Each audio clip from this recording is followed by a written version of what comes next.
రాజు స్వాధీనం చేసుకునబోయే పట్టణాన్ని, రాజు ఆక్రమించేటువంటి పట్టణాన్ని ఒక పేదవాడు మరి స్వాధీనం చేసుకున్నట్లుగా, పట్టణాన్ని రక్షించినట్లుగా చూస్తున్నాం. ఆ పేదవాడికి ఏముందట? జ్ఞానము గల ఒక పేదవాడు తన జ్ఞానము చేత పట్టణమును రక్షించెను. కాబట్టి క్రీస్తునందు ప్రియమైన దేవుని బిడ్డలారా, ఈ లోకాన్ని కూడా యేసయ్య రక్షించాడు. పాపము నుండి, శాపము నుండి, లోకము నుండి, శత్రువుల నుండి, లేక శాప పాపముల నుండి యేసయ్య లోకమంతటినీ రక్షించాడు. సాతానుడు ఏమనుకున్నాడంటే, రాజులాగా ఈ లోకాన్ని నేను స్వాధీనం చేసుకుందాం, ఈ లోకాన్ని నేను మరి ఆక్రమించుకుందాం, ఈ లోకాన్ని మీద నేను ఆ పెత్తనము చెలాయిద్దాం, అధికారం చెలాయిద్దామని సాతానుడు ఆలోచించాడు. కానీ లోకాన్ని రక్షించడానికి యేసయ్య వచ్చాడు. యేసుక్రీస్తు కూడా మానవులను రక్షించడానికి లోకానికి వచ్చాడు. పాపములో ఉన్న మానవుని, శాపములో ఉన్న మానవుని, సాతాను క్రియలలో ఉన్నటువంటి మానవుని రక్షించడానికి యేసయ్య ఈ లోకానికి వచ్చాడు. రక్షకుడు, ఆయన రక్షకుడు. లోక పాపములను మోసుకొని పోవు దేవుని గొర్రె పిల్ల ఆయన. ఆ రీతిగా యేసుక్రీస్తు రక్షించడానికి వచ్చాడు. మనం కూడా అంతే. ఈ లోకంలో ఒకరిని ఒకరు రక్షించాలి.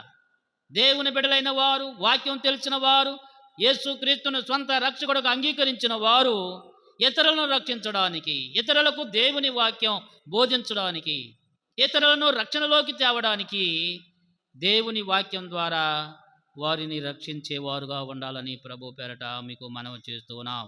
తర్వాత చూడండి, అట్లా రక్షించినా కూడా పేదవాడిని అయినను ఎవరును ఆ పేదవాడిని జ్ఞాపకం ఉంచుకోలేదు. పేదవాడిని లెక్క చేయలా. రాజు చేతిలో నుండి పట్టణాన్ని రక్షించినటువంటి పేదవాడిని ఎవరు లెక్క చేయలా, తన పేదరికాన్ని బట్టి. కానీ ఆయనకి ఏముందట చెప్పాలి. ఆయనకి ఏముంది? జ్ఞానం ఉంది. జ్ఞానం ఉంది. జ్ఞానాన్ని చూస్తే లోకంలో చాలా జ్ఞానాలు ఉన్నాయి.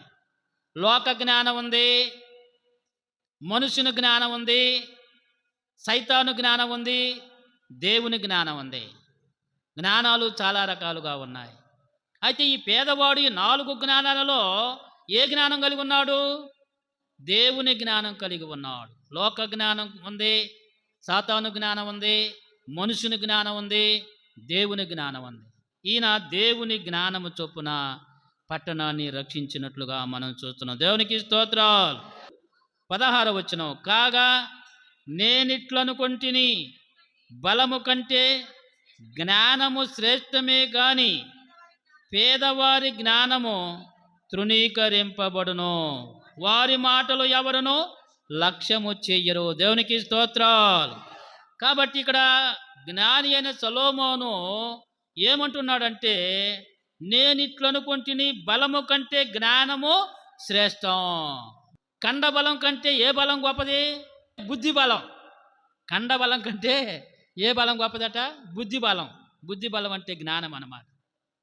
క్రీస్తునందు ప్రియమైన దేవుని బిడ్డలారా, బలము కంటే జ్ఞానము శ్రేష్టమే కానీ పేదవారి జ్ఞానము తృణీకరింపు, వారి మాటలు ఎవరినో లక్ష్యము చెయ్యరు అని వ్రాయబడి ఉంది. కాబట్టి ఎక్కువ మంది ఉన్నవారిని, ఐశ్వర్యం కలిగిన వారిని, పేరు ప్రతిష్టలు కలిగిన వారిని లక్ష్యం చేస్తారు, కానీ పేదవారిని ఎవరో లెక్క పెట్టుకోరు అన్నమాట. ఎంత తెలివి కలిగిన వాడైనా, ఎంత జ్ఞానము కలిగిన వాడైనా, ఎన్ని తెలివితేటలు ఉన్న పేదవాడిని లెక్కలోకి తీసుకోరు. క్రీస్తునందు ప్రియమైన దేవుని ఎవరు లెక్కలోకి తీసుకుంటారంటే వారిని దేవుడే. దేవుడే. దేవునికి స్తోత్రాలు. పేదలను కరుణించేది ఆయనే, పేదలను కాపాడేది ఆయనే, పేదలను గుర్తు చేసుకునేది కూడా దేవుడే. కాబట్టి ఆయన గుర్తు చేసుకొని మన పట్ల లక్ష్యము చేస్తాడని ప్రభు పేరట మీకు మనవి చేస్తున్న. బలము కంటే జ్ఞానము శ్రేష్టము. కాబట్టి కండబలం కంటే, అండబలం కంటే బుద్ధి బలం గొప్పదన్నమాట. ఆ బుద్ధి ఎవరి వల్ల వస్తుంది? ఎవరి వల్ల వస్తుంది? దేవుని వలన. బుద్ధి జ్ఞానములు సర్వ సంపదలు ఆయన యందే గుప్తమై ఉన్నవి. బుద్ధి జ్ఞానములు సర్వ సంపదలు ఆయన ద్వారా వస్తాయి. మనకు తెలివితేటలు వచ్చినా, బుద్ధి జ్ఞానములు వచ్చినా, ఐశ్వర్యం వచ్చినా సమస్తము ఆయన ద్వారా కలుగుతుంది. కాబట్టి క్రీస్తునందు ప్రియమైన ఆయన మీద మనం లక్ష్యం ఉంచాలని ప్రభు పేరట మనం వచ్చేది. 17వ వచనం, బుద్ధిహీనుల్లో ఏలువాని కేకల కంటే మెల్లగా వినబడిన జ్ఞానుల మాటలు శ్రేష్టములు శ్రేష్టములు. దేవునికి స్తోత్రాలు. కాబట్టి జ్ఞానులు, మరి జ్ఞానమైన మాటలు శ్రేష్టమైనవి అని వ్రాయబడి ఉన్నాయి. తర్వాత 18వ వచనంలో, యుద్ధాయుధముల కంటే జ్ఞానము శ్రేష్టము, ఒక పాపాత్ముడు అనేకమైన మంచి పనులను చెరుపును. జ్ఞానం దేనికంటే శ్రేష్టమట? యుద్ధాయుధముల కంటే జ్ఞానము శ్రేష్టము. యుద్ధాలకు ఉపయోగించే కత్తులు కానీ, కటారులు కానీ, తుపాకులు కానీ, యుద్ధానికి ఉపయోగించే వాటికంటే ఏది శ్రేష్టమట? జ్ఞానము శ్రేష్టమని వ్రాయబడి ఉంది.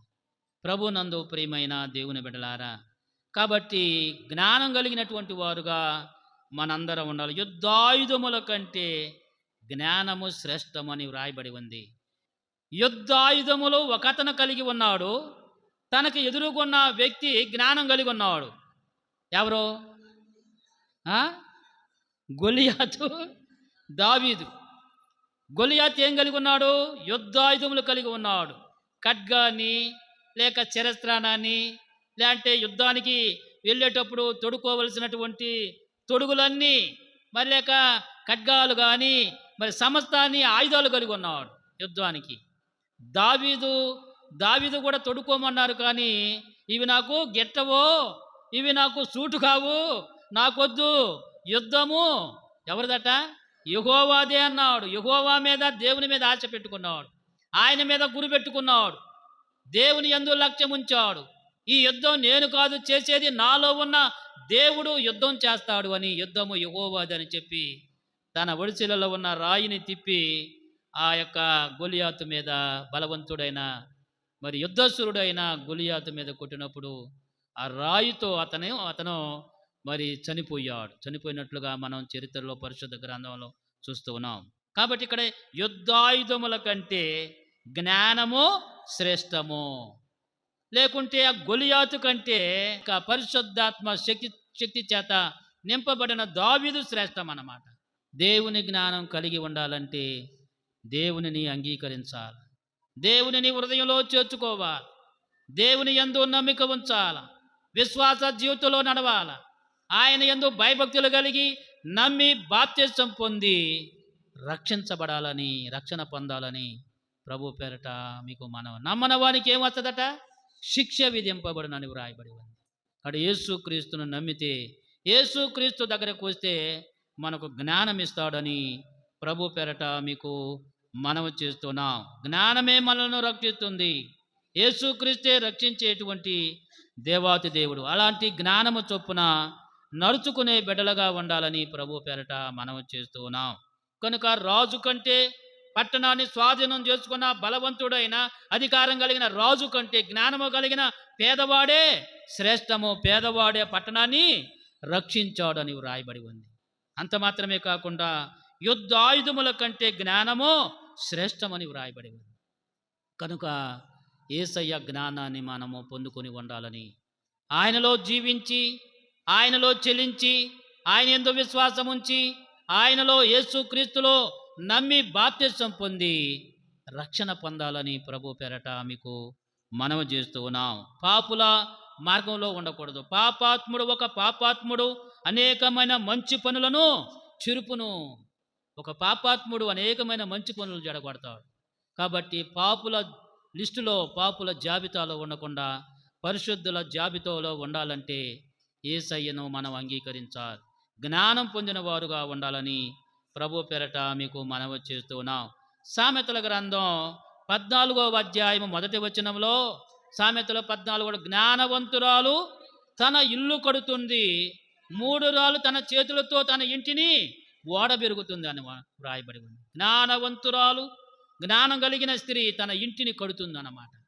కాబట్టి జ్ఞానాన్ని సంపాదించేవారుగా ఉండాలని ప్రభు పేరట మనవి చేస్తూ ఉన్నాం. సామెతల గ్రంథం 3వ అధ్యాయము, సామెతల గ్రంథం 3వ అధ్యాయం 13, 14 వచనాలు చదువుకుందాం. అద్దుగో, జ్ఞానము సంపాదించిన వాడు ధన్యుడు, వివేచన కలిగిన నరుడు ధన్యుడు. వెండి సంపాదించుట కంటే జ్ఞానము సంపాదించుట మేలు. అపరంజి సంపాదించుట కంటే జ్ఞాన లాభము నొందుట మేలు. దేవునికి స్తోత్రాలు, దేవునికి స్తోత్రాలు. సామెతల గ్రంథం 3వ అధ్యాయము 13, 14 వచనాల్లో చూస్తే వెండి బంగారముల కంటే అపరంజి కంటే ఏం సంపాదించడం మేలట చెప్పండి. వెండి బంగారములు అపరంజిని వాటిని సంపాదించే కంటే ఏం సంపాదించడం లాభం? మేలు. జ్ఞానం సంపాదించడం మేలు అని వ్రాయబడి ఉంది. కాబట్టి ప్రభు నందు ప్రియమైన దేవుని బిడ్డలారా, జ్ఞానము చాలా శ్రేష్టమైనది. ఆ జ్ఞానం కావాలంటే యేసయ్య దగ్గరకు రావాలి. ఆ జ్ఞానం పొందాలంటే, మేలు పొందాలంటే, లాభం పొందాలంటే జ్ఞానం ఇచ్చే యేసయ్య దగ్గరకు రావాలా ప్రతి ఒక్కరు. ప్రతి మానవుడు దేవుని దగ్గరకు వచ్చి అలాంటి జ్ఞానం పొందాల. ఈ లోక జ్ఞానం వ్యర్థం, సాతాను జ్ఞానం వ్యర్థం, మనుషుల జ్ఞానం వ్యర్థం. యేసయ్య జ్ఞానం మనం పొందితే మనకు మేలు కలుగుతుంది, లాభం కలుగుతుందని, ధన్యులుగా ఉంటామని ప్రభు సెలవిచ్చాడు. మరి ధన్యురాలుగా ఉండాలంటే జ్ఞానం పొందాలా. ఇందాక మనం సామెతల 14 చూసాం. జ్ఞానవంతురాలు తన ఇల్లు కడుతుంది. జ్ఞానం లేకపోతే 3 రోజులు తన చేతులతో తన ఇంటిని ఓడబెరుగుతుంది. జ్ఞానం లేకపోతే తన ఇంటిని తానే పాడు చేసుకుంటుంది. జ్ఞానం కలిగిన వారుగా ఉండాలంటే యేసయ్య దగ్గరకు రావాలి. యేసయ్య లోకాన్ని రక్షించడానికి, మానవులను రక్షించడానికి, పాపులను రక్షించడానికి, దారి తప్పిన వారిని రక్షించడానికి, నాశనానికి పోయే వారిని రక్షించడానికి, నరకానికి సమీపిస్తున్న మానవులను రక్షించడానికి లోక రక్షకుడుగా యేసయ్య ఈ లోకానికి వచ్చాడు. రక్షకుడు ఆయన, రక్షకుడు. కాబట్టి ఏమేమి రక్షిస్తాడు, ఎలా రక్షిస్తాడంటే ఆయన దగ్గరకు వస్తే పాపము నుండి రక్షిస్తాడు, శాపము నుండి రక్షిస్తాడు, లోకము నుండి రక్షిస్తాడు, లేక నరకము నుండి రక్షిస్తాడు, సాతాను నుండి కూడా రక్షిస్తాడు. ఆయన రక్షకుడు, రక్షకుడు. దేవునికి స్తోత్రాలు, దేవునికి స్తోత్రాలు. ఆ రక్షకుని నీవు కలిగి ఉన్నావా? ఇంకా ఎవరైనా రక్షణ పొందకపోతే, ఇంకా ఎవరైనా రక్షణలోనికి రాకపోతే, యేసుక్రీస్తును అంగీకరించకపోతే యేసుక్రీస్తును అంగీకరించండి. ఆ జ్ఞానం పొందండి. ఆయన యొక్క జాబితాలో, నీతిమంతుల జాబితాలో ఉండాలని ప్రభు పేరట మీకు మనవి చేస్తున్నాం. ప్రతి మానవుడు దేవుడు కోరుతున్నాడు. ప్రతి మానవుణ్ణి పాపానికి దూరంగా ఉండాలా, యేసయ్య పాదాలకు దగ్గరగా ఉండాలి. లోకానికి దూరంగా ఉండాలా, యేసయ్య పాదాలకు దగ్గరగా ఉండాలి. సాతానికి దూరంగా ఉండాలా, యేసయ్య పాదాలకి దగ్గరగా ఉండాలి. కాబట్టి పాపములను కప్పుకొనకుండా ఒప్పుకొని వాటిని విడిచిపెట్టి ఆయన కనికరాన్ని, ఆయన ధన్యతను పొందుకోవాలని ప్రభు పేరట మీకు మనవి చేస్తూ ఉన్నాం. యేసుక్రీస్తు నిన్ను, నన్ను, మానవులను, లోకమును రక్షించడానికి ఆయన శిలువ మీద బలి అయిపోయాడు. ఆయన మన కొరకు ఆయన శరీరాన్ని సమర్పించాడు, మన కొరకు ఆయన రక్తాన్ని సమర్పించాడు, మన కొరకు ప్రాణాన్ని త్యాగం చేశాడు. ప్రాణదాత యేసయ్య. కాబట్టి ఎందుకు యేసయ్య మరణించాడు? ఎందుకు ఆయన మన కొరకు శిలువలో బలి అయ్యాడు? ఎందుకు రక్తం కార్చాడు అంటే నీ కొరకు, నా కొరకు, లోకము కొరకు ఆయన రక్షణ ఇవ్వడానికి శిలువలో బలి అయ్యాడు. యెషయా గ్రంథం 53వ అధ్యాయంలో చూస్తాం.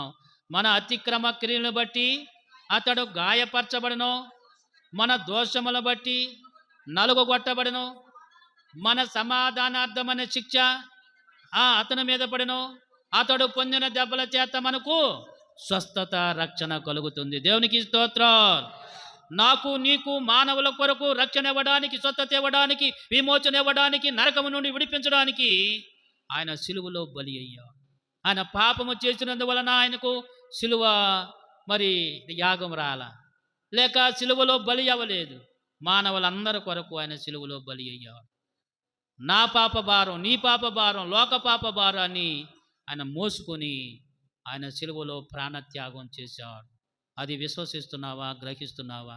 ఆలోచించి ఇంకా రక్షణ పొందిన వారు ఉంటే రక్షణ పొందాలని, బాప్తిసం తీసుకోవాలని, ఆయన యొక్క జ్ఞానాన్ని పొందుకోవాలని ప్రభు పేరట మీకు మనవి చేస్తూ ఉన్నాం. మరి ఈ యొక్క శ్రమ దినాల కూడికలలో బాప్తిస కార్యక్రమాలు ఉంటాయి. ఇంకా ఎవరైనా రక్షణ పొందిన వారు ఉంటే తీర్మానం చేసుకొని వాక్యం ద్వారా లేక నమ్మిక ద్వారా, విశ్వాసం ద్వారా మీరు యేసుక్రీస్తు దగ్గరకు వచ్చి రక్షణ పొందడానికి, బాప్తిసం పొందడానికి సిద్ధపడాలని ప్రభు పేట తెలియచేస్తూ ఉన్నాం. దేవునికి స్తోత్రాలు, దేవునికి స్తోత్రాలు. ఆ రీతిగా జ్ఞానం పొందుకొని జ్ఞానవంతులుగా జీవించి ధన్యులుగా జీవించాలని, మేలులు పొందాలని ప్రభు పేట జ్ఞాపకం చేస్తూ ఉన్నాం.